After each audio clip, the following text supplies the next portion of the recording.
क्रोध क्यों आता है? इसका कोई कारण है कि क्रोध क्यों आता है? इसका कोई उत्तर देगा? मैं ये नहीं पूछ रहा हूं कि क्रोध कब आता है, आप क्रोधी क्यों बन जाते हो, आप क्रोध कब करते हो वो छोड़ो, लेकिन आप क्रोधी क्यों होते हो, आप क्रोध क्यों करते हो? एक उत्तर है, सटीक उत्तर है कि जब हमारे मन के विपरीत काम होता है तब व्यक्ति क्रोध करता है। बहुत गहराई में जाके सोचना तो उत्तर मिलेगा। जहाँ हमारा ईगो हर्ट हो रहा है और हमारे मन के विपरीत काम हो रहा है, गुस्सा आएगा कि नहीं आएगा? भाई सीधी सी बात है, मेरे को बाइक चलानी है, पापा बोल रहे ना आप टांग तोड़ के आएगा।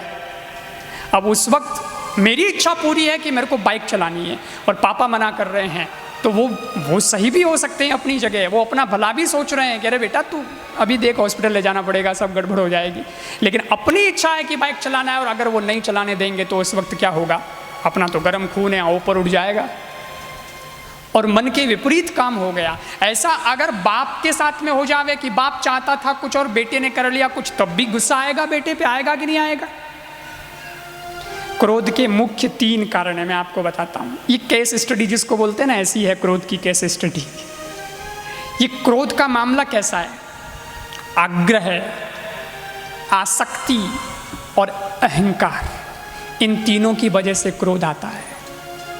आग्रह नंबर 1, सोचना जरा। पति कहता है कि मुझे सुबह चाय चाहिए, बेड टी चाहिए, ठीक है, आपकी आदत है पीने की, चाहिए, ठीक है, पिला दी पत्नी ने, ठीक है, किसी दिन मिस हो गया तो भी ठीक है, चलता है, एडजस्टमेंट करना है, कोई तकलीफ नहीं है, कोई प्रॉब्लम नहीं है। लेकिन प्रॉब्लम तब होती है जब आग्रह, एक तो होती है अपेक्षा, एक होता है आग्रह। एक तो भाई मेरे को चाहिए, मेरे को इच्छा होती है चाय पीने की सुबह, चाहिए, लेकिन एक दूसरा होता है आग्रह, चाहिए ही चाहिए, मीन्स हर हालत में चाहिए। पत्नी अगर बेड से उठने जैसी हालत में नहीं है तब भी उसके हाथ की चाय चाहिए, वो गड़बड़ करता है। वो फिर कभी लेट हो जाएगी, कभी वो बच्चे में बिजी है, तब तुमको अगर चाय नहीं मिली तो क्या आएगा? गुस्सा, क्रोध आएगा।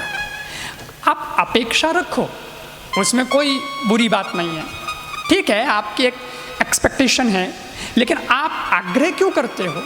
देखो मैं मेरे ऊपर बताता हूँ आपको। मैं प्रवचन करता हूँ तो मेरे को भी अपेक्षा होती है कि लोग सुधरें,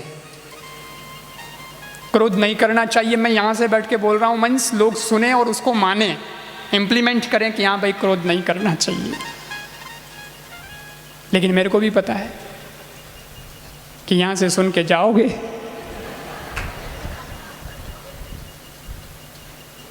और फिर क्या होगा? अरे दूसरी बात छोड़ो, तुम कार में बैठोगे, जा रहे हो और अगले वाला अगर साइड नहीं दे रहा है तो क्या करोगे? प्रैक्टिकल देखो ना तुम, लोग चिल्लाना शुरू कर देते। एक बार मैंने पूछा था ये प्रश्न सत्संग में, मैंने कहा कि अगर कार वाला आगे जा रहा है और तुमको वो साइड नहीं दे रहा है, हैं? उसके पास जगह है फिर भी वो साइड दे नहीं रहा है, तुम पीछे हो, क्या करोगे तुम? बोले वही करेंगे जो सारी दुनिया करती है। मैंने कहा क्या? अरे बोले चिल्लाएंगे, साइड नहीं देता, क्या आदमी है, दिखता नहीं क्या पीछे, यार हॉर्न नहीं सुनाई दे रहा था, साइड नहीं देता है। मैंने कहा गाली ही निकालोगे, और तो कुछ नहीं कर सकते, और तो कुछ नहीं। मैंने कहा गाली एक बात बोलो, गाली से उसको क्या पता चलेगा कि साइड देनी चाहिए कि नहीं, क्योंकि तुम बैठे हो इस कार में, वो बैठा है उस कार में। अरे बोले कुछ तो होगा। अरे बोले क्या कुछ होगा? कांच तुम्हारा भी बंद है, कांच उसका भी बंद है, वो तो सुन नहीं सकता ना तुम्हारी बात, तुम जो बोल रहे हो, गाली बोल रहे हो, उसको तो सुनाई नहीं देता है। सोचने वाली बात है कि तुम बेकार में अपनी एनर्जी खत्म कर रहे हो, वहां जरूरत ही नहीं है। ठीक है यार, जरूरत थी हमको कि साइड दे देता तो 5 मिनट घर जल्दी पहुंचते, अपेक्षा थी उससे इसलिए हॉर्न बजाया, इसलिए लाइट भी दी रात को, लेकिन अपेक्षा पूरी नहीं हुई तो कोई बात नहीं यार, चलते हैं, फिर जब जगह मिल जाएगी तब अपनी साइड में निकल जाएंगे। आग्रह नहीं होना चाहिए, अपेक्षा होनी चाहिए। मेरे को कोई अपेक्षा तो होती है कि आप सुधर जाओ, दुनिया सुधर जावे, मेरे प्रवचन की बात कोई मान लेवे, लेकिन न माने तो नाराज नहीं होता कि कल से प्रवचन देना बंद कर दूं, कल फिर आऊँगा। नहीं मानोगे तो मनाऊंगा, फिर से मनाऊंगा, फिर से ट्राई करेंगे, फिर से कुछ आपको और कुछ सुनाएंगे। है ना, कोई प्रवचन बंद थोड़ा ही कर देना है इतने में। तो ऐसे तो बहुत सारे ऐसे चांस आए, तो इसमें कोई आदमी प्रवचन बंद थोड़ी कर देगा। ये है आदमी की ज़िंदगी जीने का तरीका। ऐसे एडजस्टमेंट करिए ना, आग्रह मत रखिए। और दूसरी बात बताता हूँ, आसक्ति। आसक्ति बड़ी चीज़ है साहब। आसक्ति की वजह से भी आदमी को गुस्सा आता है। आसक्ति होती है ना किसी चीज़ में हमारी, मेरा मोबाइल, मेरी वस्तु, ये मेरा, और इसको तुमने हाथ कैसे लगा दिया, लो साहब ब्लास्ट। होता है कि नहीं होता है? सच बोल रहा हूँ ना, ऐसा अनुभव में आता है ना कि बस हाथ क्या लगा दिया मेरी चीज़ के, कि उसमें गुस्सा। इसलिए फिर लोग कहते भी रहते, देख यार तू जानता ही है उसका स्वभाव कैसा है, उसकी चीज़ मत छेड़ना। फिर लोग डरने लग जाते हैं उससे। तो ऐसा क्या, उसमें क्या आसक्ति है तुमको इतनी? छोड़ो ना यार, लोगों को बड़ी आसक्ति होती। एक आदमी मेरे को बोला, महाराज बड़ी तकलीफ है मेरे घर में। मैंने कहा क्यों भाई, क्या तकलीफ हो गई? बोले बंगला बनाया,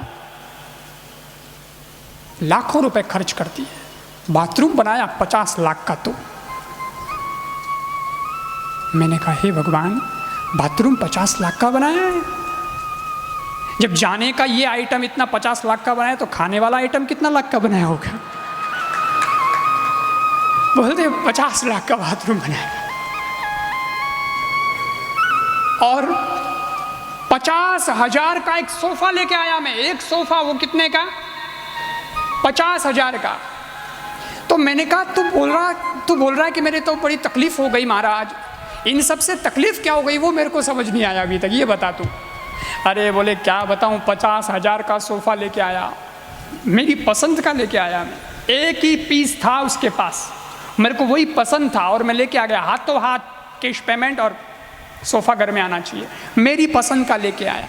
मैंने कहा वो तो सभी लाते हैं यार, घर में सोफ़ा वगैरह सब लाते हैं, उसमें तकलीफ कहाँ खड़ी हुई ये बता। बोले तकलीफ इस बात की हुई कि 50,000 का सोफ़ा मेरी पसंद से घर पे ला के रखा, और जब बैठने लगा तो पत्नी बोली तुम मत बैठना, सोफ़ा खराब हो जाएगा।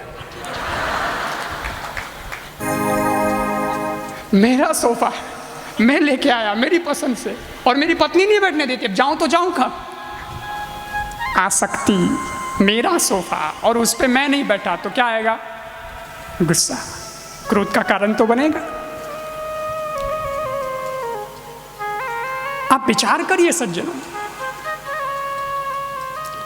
और दूसरा क्या है? पहला आग्रह, दूसरा आसक्ति, तीसरा कारण अहंकार। अहंकार की वजह से भी क्रोध आता है सज्जनों। आदमी का अहंकार देखो आप, ईगो देखो आप, खतरनाक ही होता है। किस बात का अहंकार करना भाई? हम किसी सही चीज पे गुस्सा करें, सुधार की बात करें, गुस्सा करें, बात समझ में आती है, लेकिन अपने अहंकार के लिए हम गुस्सा कर रहे हैं कि मेरी चलनी चाहिए। मैं एक बात कहता हूं, घर में एक सूत्र अपना लो, आपके घर की आधी लड़ाइयां तो आज अभी इसी वक्त समाप्त हो सकती हैं। मेरी भी सुनो, अच्छी बात है, आपकी घर की लड़ाइयाँ खत्म हो जाएंगी, लेकिन जिस दिन ये आया कि मेरी ही सुनो और किसी की नहीं, उस दिन घर में लड़ाइयाँ शुरू हो जाएगी। घर परिवार में लड़ाई का कारण आधे से ज़्यादा ये है कि मेरी भी सुनो नहीं चल रहा है, मेरी ही सुनो ये चल रहा है। और मेरी ही सुनो क्यों चल रहा है? अहंकार की वजह से चल रहा है। ठीक है, कोई बात नहीं यार, चलाओ ना, एडजस्ट करो। मेरे को गरम चाय, मीठी चाय इतनी बजे चाहिए, मीन्स चाहिए ही। समझ क्या रखा है मैं कौन हूं? ये अहंकार चाहिए। मान लो कभी फीकी आ गई तो गुस्सा करने की क्या जरूरत? आ गई तो आ गई। अच्छा, एक बात बताता हूं आपको। आजकल तो भाई व्यापारी लोग हो गए सब, है ना। माताएं भी आजकल तो व्यापार करती हैं, जॉब पे जाती हैं ना सब, तो व्यापारी माइंड चलता है सबका। तो आपको ऐसे समझाता हूँ, कोई 1 लाख का कोई व्यापार अगर किसी का करवावे, किसी की बिक्री करवावे, तो 1% तो कमीशन दिया जाता है ना। और ये छूट मिल जाती है, दलाली, क्या दलाली बोलते हैं, दलाली दी जाती है। 1% तो देते ही है ना कम से कम। तो मैं बोलता हूँ, पत्नी रोज लावे गरम चाय, मीठी चाय, किसी दिन शक्कर डालना भूल गई, फीकी ले आई, तो गुस्सा क्यों होते हो? व्यापारी भी 1% दलाली देता है, तुम भी दे दो, छुट्टी, चल माफ़ किया, एक दिन के लिए माफ़ किया, तेरे हाथ की अच्छी लग रही है, तेरे हाथ में ही मिठास है, क्या डालने की ज़रूरत है बाहर से। ऐसा सोच के माफ़ किया जा सकता है, एक्सक्यूज़ किया जा सकता है ना। मैंने एक जगह ये बात कही, मैंने कहा ऐसा कर दिया करो तो भी ठीक है, थोड़ा गुस्से से बचोगे। एक आदमी बोला, हाँ तुम तो कहते रहते हो, लेकिन मैं मानूँ न मानूँ ये मेरे ऊपर है, मैं तो महाराज बिल्कुल ऐसा नहीं करूँगा, चाय अगर फीकी आ गई तो गुस्सा करूँगा ही करूँगा, पत्नी पे जम के करूँगा। मैंने कहा क्यों भाई, 1% दलाली दे देना। वो बोला, महाराज तुमको मालूम नहीं है, तुमने शादी नहीं की ना, इसलिए तुम्हें मालूम नहीं है। मैंने कहा चाय में शादी कहाँ से आ गई भाई, शादी का क्या लेना देना है। वो बोला, तुमको मालूम नहीं है महाराज, अगर एक दिन फीकी पी ली तो रोज फीकी ही आएगी, इसलिए पहले से जमजमा के रखो ताकि कभी फीकी आवे ही ना। अरे मैंने कहा यार तुम्हारा गणित तुम जानो। क्रोध के ये कारण हैं, इसलिए जरा इससे बच के रहना।